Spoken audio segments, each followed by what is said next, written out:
a loss, an eye injury. He beat Sean Porter. In all fairness, he had to go over there to get that. You know what I mean? That's a good win. I'm still a fan. I hope he do well. But like, once it got to the point where I moved up in weight and I'm in the same weight as Spence, it's just like, oh man, you ain't fighting nobody. You this, you that, you this, you that. So now they trying to blemish.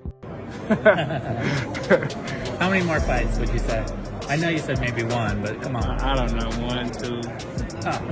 I mean, I'm not one of those guys. I told you I'm not one of those guys that's going to be fighting until I'm 45 and I'm punchy. Do you not think Spence will be in the Hall of Fame? Right now? No, how? He fought in one division. He had the WBC, He wasn't undisputed. He wasn't undisputed. He wasn't. No, what I'm saying is they already called him a weight bully. He beat Kell Brook coming off. Terence Crawford has fired back at Errol Spence Jr. with a taunting response after Spence unexpectedly called him out for a rematch.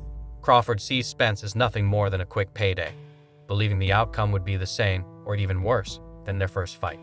Many thought the rivalry between Crawford and Spence was over after Crawford knocked Spence out cold 2 years ago. However, with Spence preparing for his return to the ring, he has set his sights on a rematch with Crawford. This decision wasn't entirely his own. Spence was provoked after hearing Crawford's comments on a... He's still trying to accomplish. I don't want to sound like I'm hating on him. I honestly don't know if he make it to the Hall of Fame with the accolades that he didn't got right now. My accomplishment just to boost him up. I'm like, dude, you're not gonna do that because I can retire right now and be in the Hall of Fame. He couldn't. Everything that I've accomplished. Podcast, where Crawford claims Spence was not fit or qualified to be inducted into the International Boxing Hall of Fame. Spence, along with several other boxing professionals, found the remark disrespectful.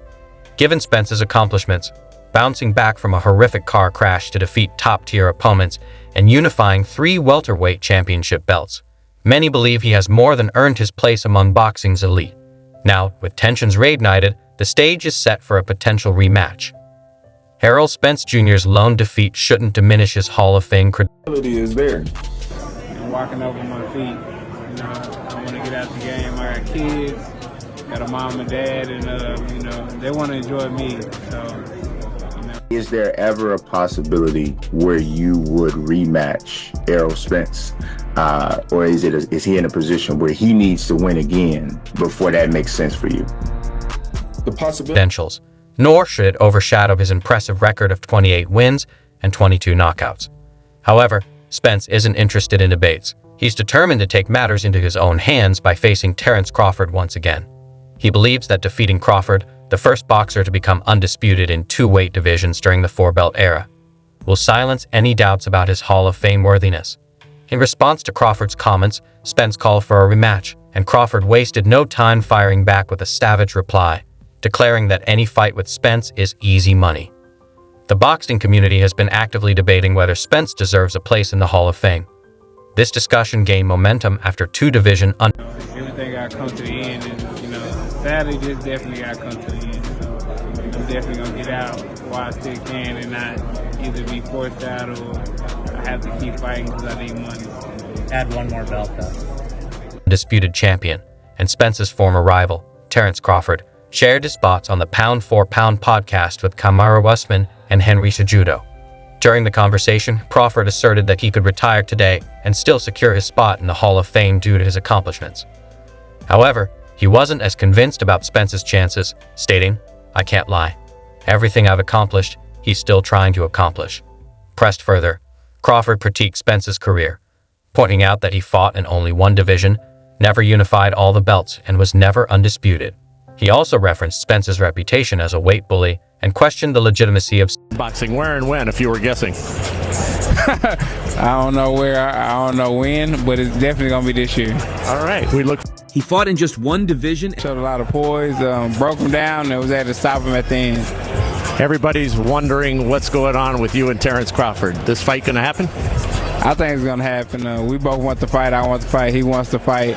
And, you know, it's going down to negotiations, so I definitely going to get the fight this year, and we're going to square off this year with the biggest fight in boxing.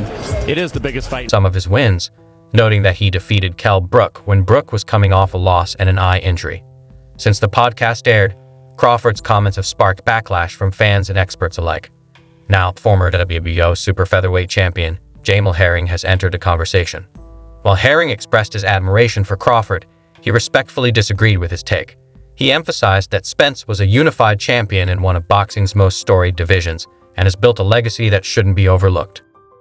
Jamel Herring defended Errol Spence Jr.'s Hall of Fame credentials by emphasizing that Spence defeated every world champion in his division to unify all the belts, none of which were vacant. This directly contradicted Crawford's statement. God willing, I win my fight, God willing, and there's your possibility right there. Herring highlighted that Spence defeated for his title.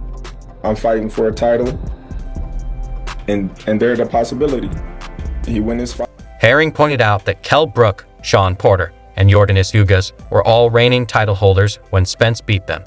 The former champion also highlighted Spence's impressive victories over Mikey Garcia and Danny Garcia.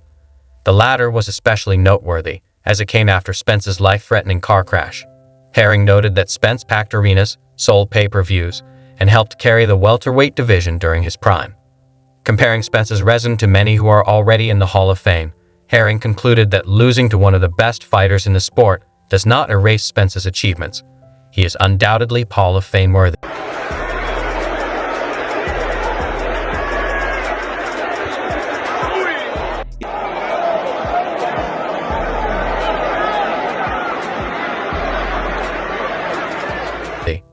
Adding to the conversation, Spence's former opponent, Yordenis Ugas, also voiced his support.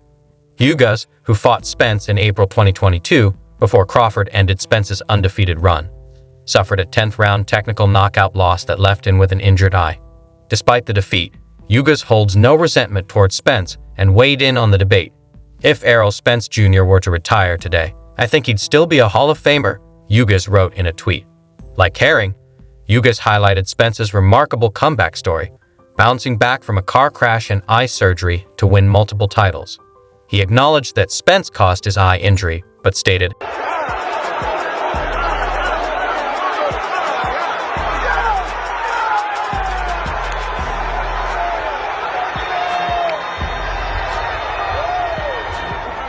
"That's boxing." Expressing his admiration for Spence, Ugas hoped to see him return to the ring, emphasizing that fighters are opponents, not enemies. The long-anticipated showdown between Crawford and Spence had been years in the making.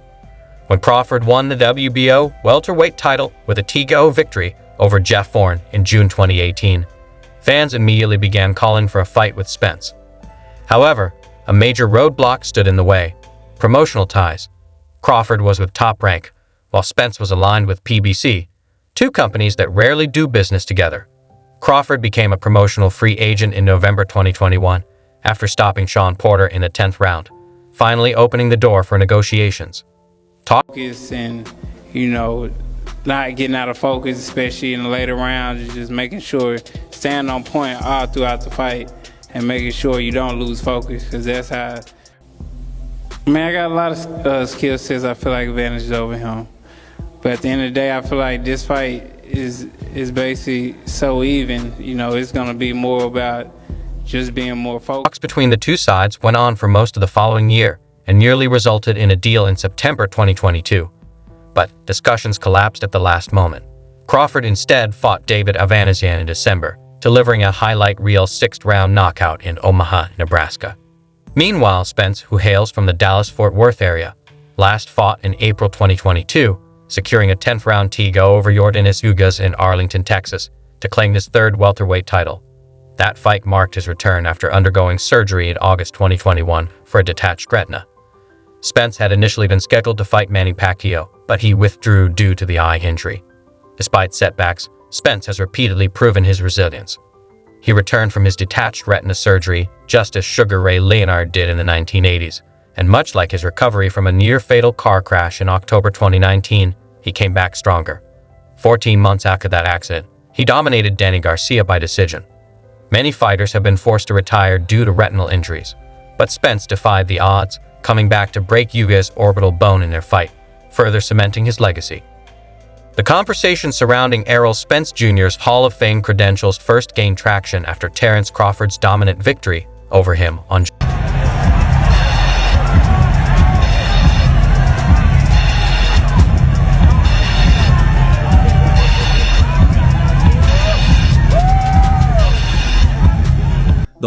Nothing really surprised me. He was just like I thought. It's just my timing wasn't good today.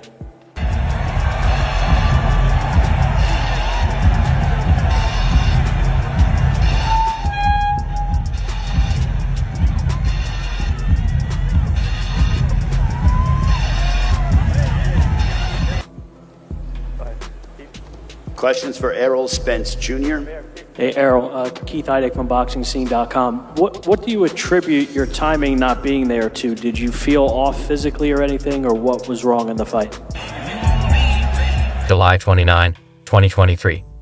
In front of a sold-out crowd of 19,990 at the T-Mobile Arena in Las Vegas, Crawford delivered a boxing masterclass, securing a 9th-round technical knockout to become the undisputed welterweight champion. The win made Crawford the first undisputed welterweight champion since 2006 and the first male boxer in the 4-belt era to claim undisputed status in 2 weight divisions. The knockout marked Crawford's 11th consecutive stoppage victory, with 9 of them coming in the 6th round or later. However, this win stood out as his most impressive, as he completely controlled the fight from the moment. Most times I get through it, so I thought it was gonna be just like the other times, but I couldn't kick it up a notch. Your timing not being there too, did you feel off physically or anything, or what was wrong in the fight? Yeah, felt a little off physically, but He dropped Spence in the 2nd round, an unfamiliar situation for Spence, who had never been knocked down in his career. By the time the bout ended, Spence had been floored 3 times, a fate similar to Devin, the Dream Haney in his first career loss. Crawford's dominance was reflected in the numbers. He landed a staggering 60% of his power shots and 42% of his jabs. His 87 landed jabs were the most ever recorded against Spence, further emphasizing his surgical precision in the ring. The fight began with Spence aggressively setting the pace, applying pressure while Crawford patiently waited for openings. Late in the 1st round, Crawford showcased his counter-punching ability. I always tell everybody, I don't go in there looking for the knockout. I go looking for the win. But if he get out of line, he's going to be the next one down. Capitalizing on an overreach from Spence to land a sharp left hand. The early rounds played out like a high-level chess match, with Spence attempting to dictate the tempo while Crawford, known as a slow starter, calculated his responses. Spence continued pressing forward in the 2nd round, utilizing movement, a steady jab, and relentless pressure to cause problems for Crawford. However, in the closing moments of the round, a powerful straight left jab from Crawford sent Spence crashing to the canvas for the first time in his career. From that moment on, Crawford took complete control. With the undisputed welterweight championship of the world.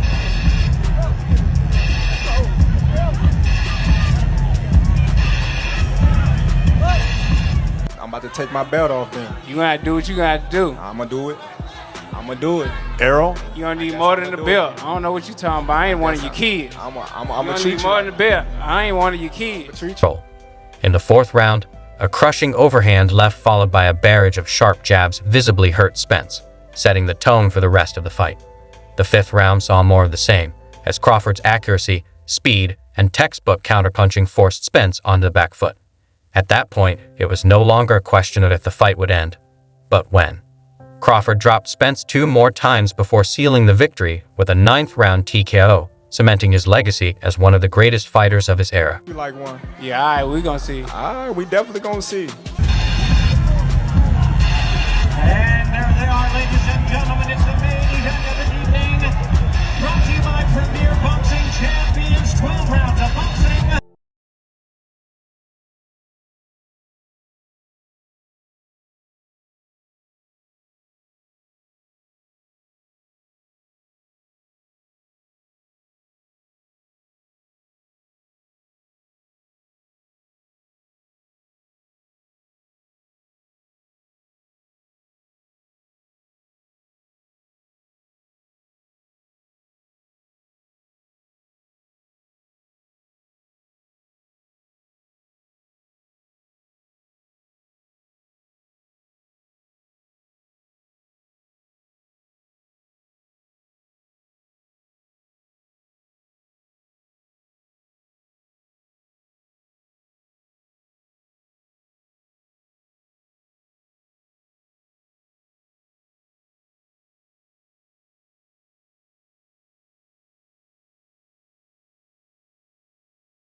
has had to correct more than once.